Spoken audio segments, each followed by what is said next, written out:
I'd barely backed the U-Haul into the driveway of my new Placio weathered but promising split level in the sleepy Willow Creek Estates, a tucked-away neighborhood in coastal South Carolina when trouble came knocking. My name's Lucas Harper, and I'd sunk every penny I had into this house, thinking it was my ticket to a quiet life. The salty breeze off the marsh felt like freedom, but I hadn't even cut the engine before a guy in a polo shirt and mirrored sunglasses strode up like he was auditioning for a cop drama. "I'm Gregory Vance," he announced, gripping a tablet like it was a badge. "Willow Creek HOA president. You didn't submit your move-in request." I wiped sweat from my brow, still clutching the truck keys.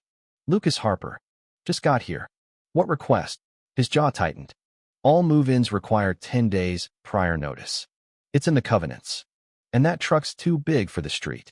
It's got to go by sundown." I stared, half laughing. "It's a U-Haul. I'm moving in, not hosting a monster truck rally." He didn't blink. "Rules are rules. I've already alerted the sheriff." I leaned against the truck, disbelief sinking in. "You called the cops because I'm unloading my stuff?" He tapped his tablet. "They'll be here soon." Sure enough, a patrol car rolled up 20 minutes later. Two deputies, looking more bored than bothered, stepped out. "What's the issue, sir?" one asked me. I pointed at Gregory, who was already waving his tablet like a courtroom exhibit. "He says my truck's illegal, and I didn't get permission to exist here." Gregory cut in, voice sharp.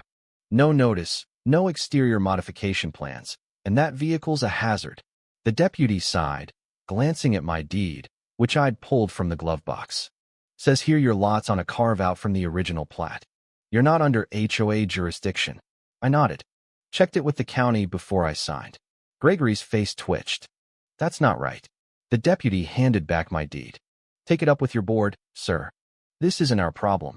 Gregory stormed off, muttering about standards and property values, while the deputies drove away. I stood there, boxes stacked around me, realizing I hadn't just bought a house, I'd wandered into a turf war. 3 days later, I was elbow-deep in peeling wallpaper, trying to make the mustard-yellow living room less of an eyesore, when I felt the neighborhood's eyes on me. Every time I dragged a trash bag to the curb, windows flickered across the street. Then came the letter, slid under my door at dawn. No stamp, just my name in block letters. Inside, a single page screamed, "Cease all unauthorized alterations or face consequences." Alterations? I hadn't touched the outside except for a rented dumpster in my driveway, well within my property line. I checked it and found a neon green sticker. Violation. Unsanctioned debris. No official seal, just Willow Creek Community Council, in a font that looked like it belonged on a yard sale flyer. I tore it off, my gut telling me Gregory was behind this. I'd met his type before, petty kings who thrived on control. That night, I rigged up 3 security cameras, one on the porch, one by the dumpster, and one sweeping the street. The next morning, footage showed Gregory and a wiry guy with a man bun slapping another sticker on the dumpster, snapping photos like they were documenting a crime scene. I saved the clips and headed to the county planning office. A clerk pulled my lot's records. "You're clear," she said. "Your property predates the HOA. They've got no authority over you." I got that in writing, made copies, and slipped one into Gregory's mailbox. Big mistake. Retaliation hit like clockwork. A pickup truck started parking just close enough to my driveway to make getting in a nightmare. I traced the plates to a house 3 streets over. When I knocked, a woman in her 30s answered, smirking. "Greg says you're trouble. Apologize, and maybe we'll move it." I walked away, but the next morning, a sign was staked in my yard. "Property under review for noncompliance." I yanked it out. It was back by midnight, bolted to my mailbox. My cameras caught Man Bun hammering it in at 3 a.m. I filed a sheriff's report.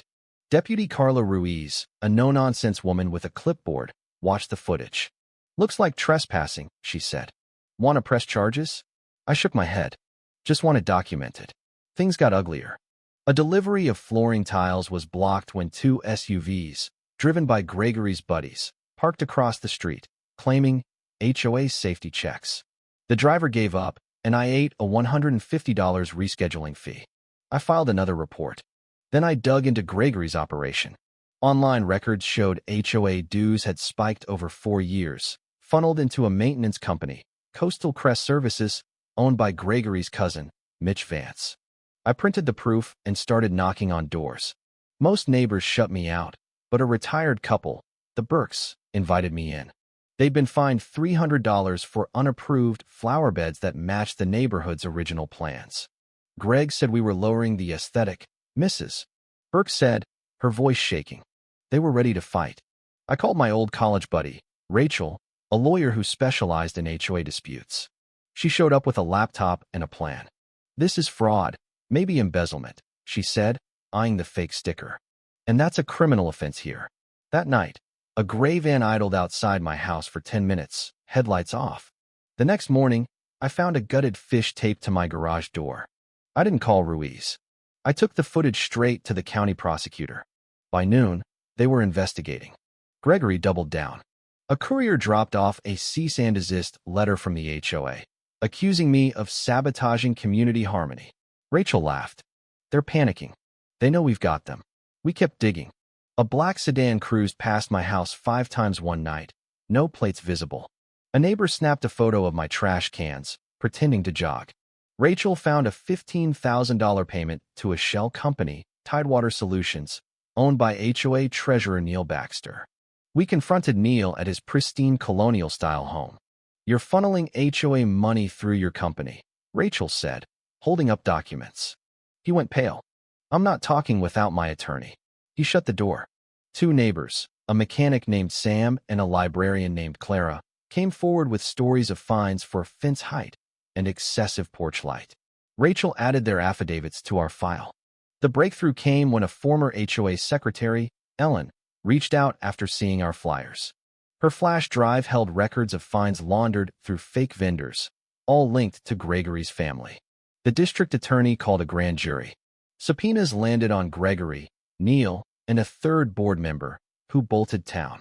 Gregory went quiet, his SUV parked under a tarp. When I saw him next, he was yelling at a lawyer in his driveway, papers flying. The HOA's website vanished. Deputy Ruiz and a detective, Mark Ellison, showed up. Charges are coming, Ellison said.